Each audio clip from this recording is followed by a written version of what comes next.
नमस्कार। आज सकाळी शेअर मार्केट सुरू झाल्यावर तेजी होती। दुपारी 1 पर्यंत कामकाजामध्ये चढ-उतार होत होते। त्यानंतर मात्र सलग तेजी दिसून आलेली आहे। आज मार्केट बंद होताना सेन्सेक्स हा 1200 पॉईंटनी वाढून 82,531 वर बंद झालेला आहे। निफ्टी हा 394 पॉईंटनी वाढून 25,061 वर बंद झालेला आहे।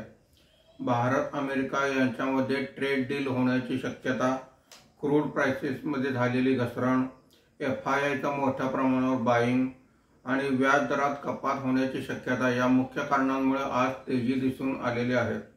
आजच्या कामकाजामध्ये BSE reality index 1.87%, BSE auto index 1.86% वर आहेत। BSE मिड कॅप इंडेक्स 0.67% आणि स्मॉल कॅप इंडेक्स 0.94% वर आहे।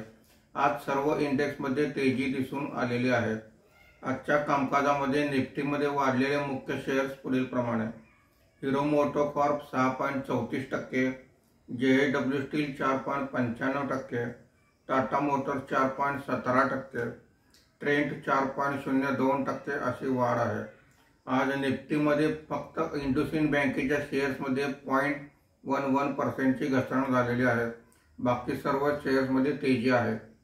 आज FIIने 5,392 कोटी रुपयांची खरेदी केलेली आहे। देशीय वित्तीय संस्थांनी 1,768 कोटी रुपयांची विक्री केलेली आहे।